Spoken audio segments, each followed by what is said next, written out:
नमस्कार मेरी YouTube family. मेरा नाम साहिब है और आज आपके लिए मैं एक ऐसी कहानी लेकर आया हूं जो आपकी रूह को झकझोर कर रख देगी। इस कहानी को मेरे एक सब्सक्राइबर ने मेरे साथ शेयर किया है और इसे सुनने के बाद मेरी रूह तक कांप उठी। सोचिए, क्या हो अगर आप रात के अंधेरे में सुनसान हाईवे पर अकेले गाड़ी चला रहे हों और अचानक आपको एक अजीब सी औरत दिखाई दे। उसकी आंखों में ऐसा डरावना सन्नाटा हो कि आपकी सांसें थम जाएं। यह कहानी उसी हाईवे की है जहां एक फ्रीलांस वीडियोग्राफर के साथ ऐसा कुछ हुआ जिसे वह कभी नहीं भूल सकता। तो चलिए इस खौफनाक सफर पर मेरे साथ आइए और जानिए कि उस सर्द रात को नवीन के साथ क्या हुआ। लेकिन इससे पहले कि हम कहानी में आगे बढ़ें, आपसे एक छोटी सी गुजारिश है।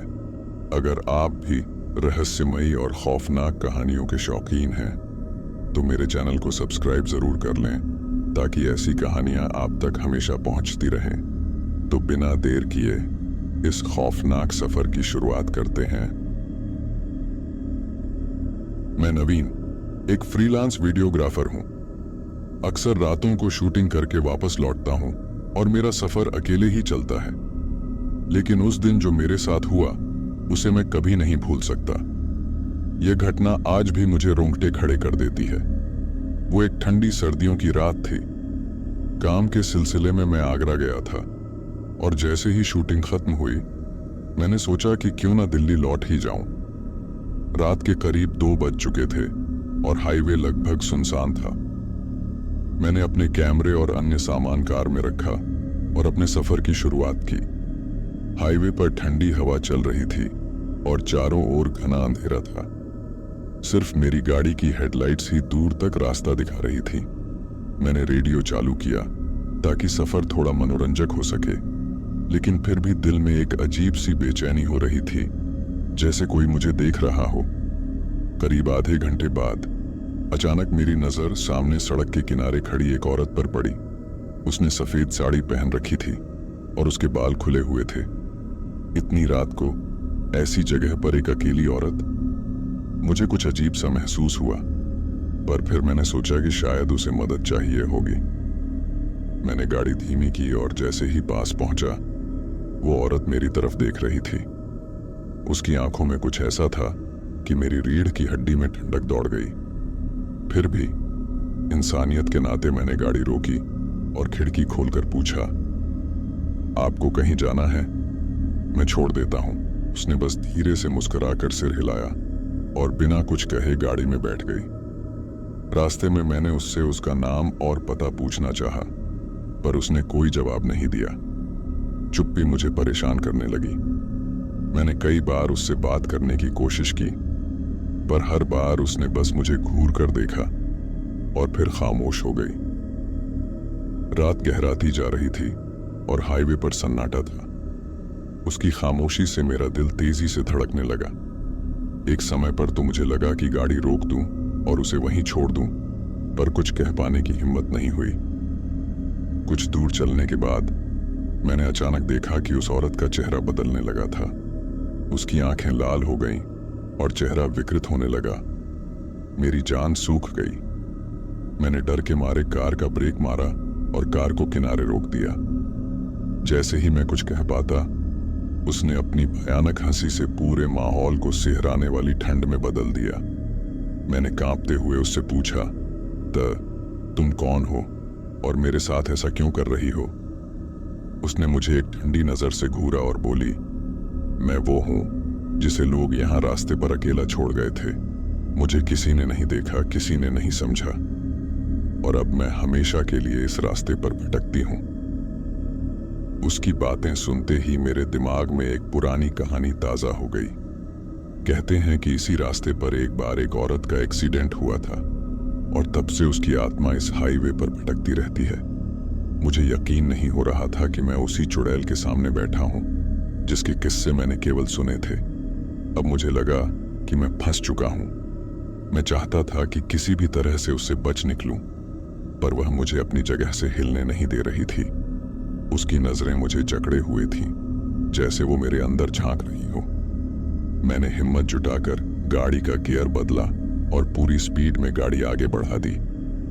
उस वक्त मुझे सिर्फ भागने का ख्याल था। मैंने रियर व्यू मिरर में देखा तो पाया कि वो चुड़ैल पीछे की सीट पर बैठी मुस्कुरा रही थी। अब मैं पूरी तरह डर से कांपने लगा। मैंने अपनी पूरी ताकत से प्रार्थना करना शुरू कर दिया। भगवान, मुझे इस मुसीबत से बचा लो, मुझे बचा लो। जैसे ही मैंने प्रार्थना की, गाड़ी के पास एक तेज रोशनी दिखाई दी। वह रोशनी इतनी तेज थी कि मुझे अपनी आंखें बंद करनी पड़ी। जब मैंने आंखें खोली तो देखा कि गाड़ी में वो औरत गायब हो चुकी थी। उस वक्त ऐसा लगा जैसे किसी चमत्कार से मेरी जान बच गई हो। मैंने गाड़ी को तुरंत साइड में रोक दिया और लंबी लंबी सांसें लेने लगा। मेरी समझ में नहीं आ रहा था कि यह सच था या सपना। मैंने अपने गाड़ी से उतरकर चारों ओर देखा। हर जगह खामोशी थी। मैंने सोचा कि शायद ये मेरा वहम था, पर मेरी दिल की धड़कनें गवाही दे रही थीं कि जो भी हुआ वो सब सच था।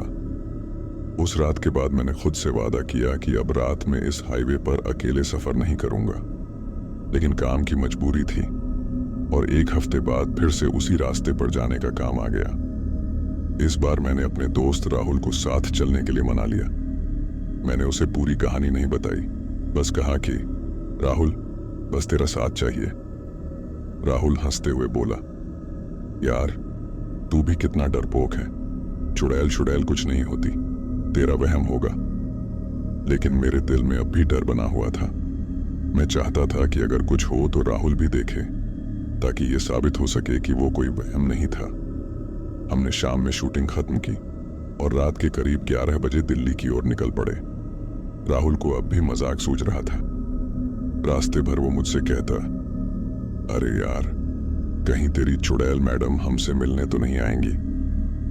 मैं सिर्फ मुस्कुरा कर रह गया। उस सड़क पर वापस जाने का ख्याल ही मेरे दिल को डराने लगा था।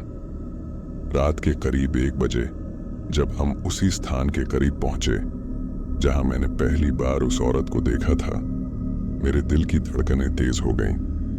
मैंने राहुल से कहा, यार कुछ अजीब सा लग रहा है, तू ध्यान रखना। जैसे ही हमने वह जगह पार की, अचानक से गाड़ी में ठंडक बढ़ने लगी। राहुल ने एसी बंद कर दिया, पर ठंड फिर भी बढ़ती ही जा रही थी। उसने मुझसे पूछा, यार ये गाड़ी में इतनी ठंड कैसे हो रही है? मैं उसे बताना चाहता था कि ये वही जगह है, लेकिन मेरी आवाज जैसे बंद हो गई। मेरे चेहरे की घबराहट देखकर राहुल भी थोड़ा सहम गया। कुछ दूर चलते ही हमारी नजर सामने सड़क पर खड़ी उसी सफेद साड़ी वाली औरत पर पड़ी। इस बार उसकी आंखें और भी ज्यादा भयानक थीं और उसका चेहरा पहले से भी ज्यादा विकृत था। राहुल ने जैसे ही उसे देखा, उसकी आंखें फटी रह गईं। वह बड़बड़ाने लगा, ये तो सचमुच है। ये क्या है यार? हमने इसे रोक लिया था या इसे नजरअंदाज कर दें? इससे पहले कि हम कोई फैसला ले पाते, उस औरत ने अपनी भयानक हंसी शुरू कर दी और एक झटके में हमारी गाड़ी के ठीक सामने आ खड़ी हुई। मैंने तेजी से ब्रेक मारा, लेकिन गाड़ी रुकते ही उसने एक और डरावनी चीख मारी। राहुल ने मेरे कंधे पर पकड़ बनाई और जोर से बोला, चल भाग यहां से, जल्दी कर। मैंने राहुल की बात मानी और गाड़ी को पीछे घुमा दिया, लेकिन जैसे ही मैंने गाड़ी पीछे की, वो औरत हमारे ठीक पीछे आकर खड़ी हो गई। उसकी आंखों से एक अजीब सा खून जैसा लाल रंग टपकने लगा और वो हमारी गाड़ी की ओर बढ़ने लगी।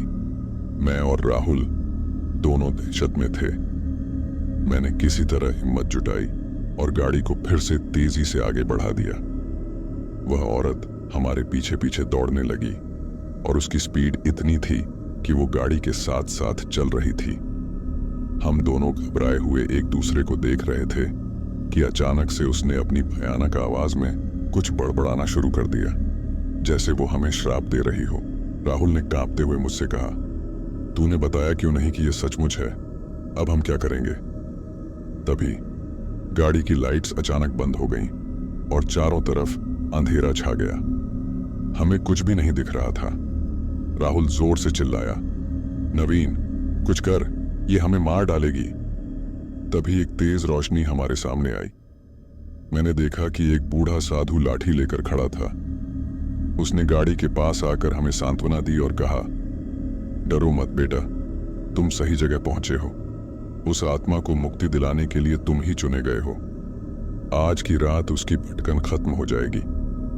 साधु ने मंत्र पढ़ना शुरू किया और उस औरत की चीखें और भयानक हो गईं। धीरे धीरे वो गायब होने लगी और हवा में विलीन हो गई। साधु ने हमें बताया कि वह आत्मा लंबे समय से मुक्ति का इंतजार कर रही थी और हमारी मुलाकात उसके लिए एक संयोग नहीं बल्कि एक नियति थी। उस रात के बाद मैंने और राहुल ने फिर कभी उस सड़क पर अकेले सफर करने की हिम्मत नहीं की। उस साधु के चमत्कार और उस भटकती आत्मा की मुक्ति ने हमें सिखा दिया था कि दुनिया में ऐसी बहुत सी चीजें हैं जिन्हें समझना इंसान के बस में नहीं है। कुछ महीने बीत गए। मैं और राहुल उस घटना को भूलने की कोशिश कर रहे थे, लेकिन वो यादें आज भी हमारे दिल में ताजा थीं। एक रात एक अजीब फोन कॉल आया। दूसरी ओर किसी ने धीमी और कंपती आवाज में कहा, धन्यवाद नवीन, आपने मुझे मुक्ति दिलाई, मैं सकते में आ गया। वो आवाज बिल्कुल उस औरत जैसी थी। मेरे रोंगटे खड़े हो गए। मैंने हिम्मत जुटाकर पूछा, तुम कौन हो? लेकिन उधर से कोई जवाब नहीं आया। केवल एक धीमी हंसी सुनाई दी और कॉल कट गई। अगले दिन मैं साधु को ढूंढने की कोशिश में वापस उसी हाईवे के पास एक पुराने आश्रम में पहुंचा जहां वो रहते थे। आश्रम के लोग बोले कि साधु बाबा अब इस दुनिया में नहीं रहे। उनकी मृत्यु उसी रात हो गई थी जिस रात हमने उस आत्मा को मुक्ति दिलाई थी। मेरा दिल यह सुनकर दहल गया। साधु बाबा ने कहा था कि वो आत्मा मुक्ति की तलाश में थी, लेकिन वो मेरी जिंदगी का हिस्सा बनकर कहीं ना कहीं मेरे भीतर जिंदा रह गई थी। वो कॉल इस बात का सबूत थी कि उसने मेरा धन्यवाद कहा और हमेशा के लिए अलविदा कह दिया। अब मैं उस घटना को भले ही किसी और को न बताऊं, पर वो एहसास और वो अनुभव मेरे लिए किसी रहस्य से कम नहीं। आज भी जब मैं उस हाईवे से गुजरता हूं तो मेरे दिल में कहीं ना कहीं एक शांति होती है, जैसे किसी ने सच में अलविदा कहकर अपने सफर को पूरा कर लिया हो। यह कहानी मेरे जीवन का एक ऐसा हिस्सा है जिसे मैं भुलाना तो चाहता हूं पर भूल नहीं पाता। मुझे नहीं पता कि यह मेरी किस्मत थी या उस आत्मा का कोई अधूरा काम, लेकिन उसने मुझे अपने जीवन में चमत्कार पर विश्वास करना सिखा दिया।